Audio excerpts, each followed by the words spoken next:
is the darling of Africa, or because is it because he's the darling of Africa, or somebody who speaks his mind, or somebody who's got the guts to call names the West names? Yeah. Each period of politics is different. Okay, before people were quiet. Yeah, since the social network, you could see that some African leaders, they have boosted the power, and certain people, they have lost. Why? Because of lots of African people who are very, very disappointed at the way Western people treat us, and they could see they could voice themselves on a social network. So that is the voice of African people that you can hear now on a social network. So that means whatever they think, and they didn't know what channel use to express themselves, now the channel is there. So anybody that is behavior, you could see they love the person. That's the reason Jammeh stay a bit longer in Gambia. That's the reason European people didn't involve that quick. That's the reason European people and African people to go and lead the So I just want to say things change with time. It's not, you can't just come, they will not come today and say, okay, we're going to get Jammeh and you will say human rights, blah, blah, blah, blah. This doesn't work anymore. Human rights does work. Honestly, does it work? Where are they? When they're killing people in Friday's vote. So, those sorts of things for me, it's difficult now to come up and nobody is afraid of UN or human rights thing anymore. You could see the conspiracy. If I ask you, who sponsors the human rights? It's not an organization that is sitting behind your door and coming to check your door. It's people sponsoring them to come and investigate in your country. Gambia, do they have that much money to come and invest in those sort of things? No. They will just say, leave Jammeh there and do whatever you have to. It's not small money, it's millions. Until and if you don't have the money, they could lend you the money and with interest. So if you want to go through all this before you get Jammeh, just to please them, then it's down to you. You better work. So that's all I can say. I think in a sense, in a way, it was a good thing that ECOWAS kind of used diplomatic means up to an extent that was... It's good for us. Of course it's good. It is good. We can solve our issue without using guns. All the presidents. Show me one single president in West Africa who is good. And thousands one single president. So if you want to put each of them in jail, so where exactly are we going?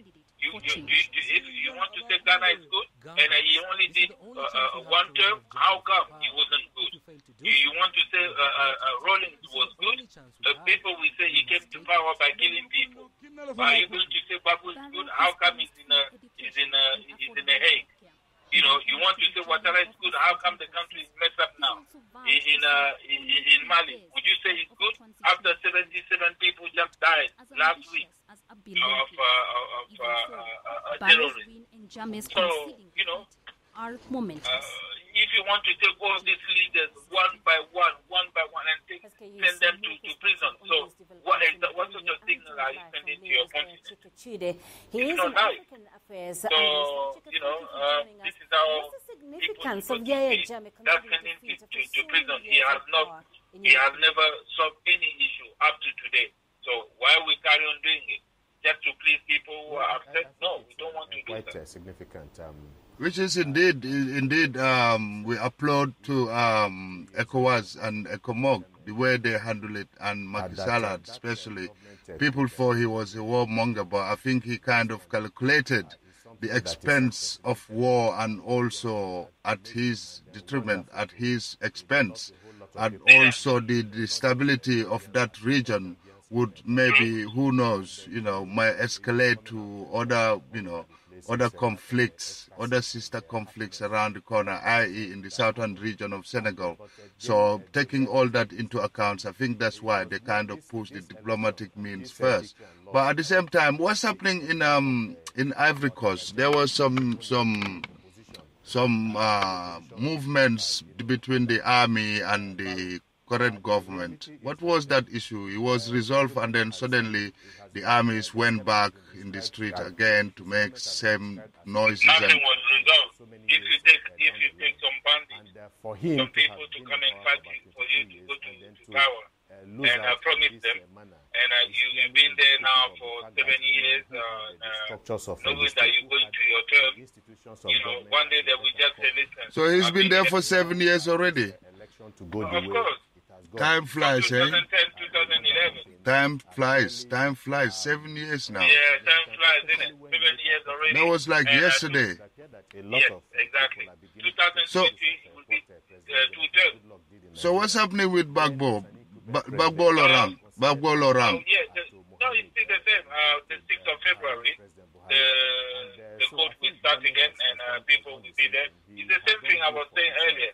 We're still campaigning, trying to do our best to do, but it's not easy. It's not easy. I'm not saying everything is smooth, but because of that, the whole country is not even peaceful anymore. Right. Imagine elephant is out and half of the population they're dancing. So, True. It's the same thing like Gambia. If Yahya Jammeh now get caught and taken to Hague, ICC, when the sitting or the judgment is taking place, and then they kind of question him about his crimes, the crimes he committed against the Gambian people. Some people will be dancing, but at the same time, some people will be crying, and that will create a big tension. Yes. That shows that the country is not at peace. You know what I mean? This is exactly what is happening in Ivory Coast. I can imagine, because some of your friends post things on Facebook. You kind of comment me. You always comment or mention me. I kind of read their comments, and I kind of think to myself, my friend, these people, man, I can understand they're still in love with Laurent Gbagbo. I think Laurent Gbagbo. Oh yeah, They are, and if you have those kind of, and if you have a couple of those kind of bad, I'll call them quote unquote bad apples in the government, your government will never work. Things will never work. No project would be rooted or take course. Why? Because these people, I'm not saying they're working against the government or their country, but they're working against the person in power. Why? Because they still support their ex-president. They still support their leader, their ex-leader. So that's going to be the problem. Even in the Gambia, it's going to be a major problem. Some people in the coalition are saying they have to dismantle the whole army and the whole civil servant, simply because some of those people have been there while all these killings, all this corruption and this looting were taking place. So, okay, another argument is saying, okay, these people were there serving their country. At least a country must have civil servants, people who will work in their country. We cannot all migrate to the West. And you are right. Some people were there they've never maybe, killed a fly or maybe stolen money. But knowing Africa, how can you judge? How can you tell who is who? Who has committed XYZ crime, as now Yahya Jammeh and all his junglers, the killers, are not in the country. So, and at the same time, people can use this opportunity to lie against each other or make false allegations against different parties or different opinions or different sects or different portions of the community. So it's a very complex and very difficult. But as the coalition said, they're gonna put in place a committee of truth and reconciliation. But I don't know how would that pan out. Watch out! Better be a part of it's difficult to say, to be honest with you. Difficult to say. But all I can say about all this, there's still a hope, This is no Barrow is back, and I believe he's in the office already, right? Yeah, he must be back right now. Yeah, because the last time I read, they said he was trying to make sure that the country is secure first before he arrived. But, that is his country. He will come, start the work, and people will start feeling what he's saying. And, it's going to be... the ex-CDS, or the current CDS, shall I say, was not happy that ECOWAS entered the country without telling him anything, and they were going everywhere, including in the State House. So he made a declaration, a brief declaration to the press, to say that he wasn't happy that he hasn't been told anything about the invasion or whatever. So how do you see that? Do you think he should have been informed, knowing that he's been a Jammeh's enabler? And the army is coming to the country. It's not everybody that is supposed to. No, he's the CDS, the chief of the defense staff. He's in charge of the army, so he reckons he should have been informed. But listen, if he was so important, he would have known, to be honest. If they did not include you. Then, but the worst thing about him, Buhari had a word with him in person, and that's why they had to cancel his journey or travel to South Africa or somewhere for the meeting of the military commanders or whatever for Africa.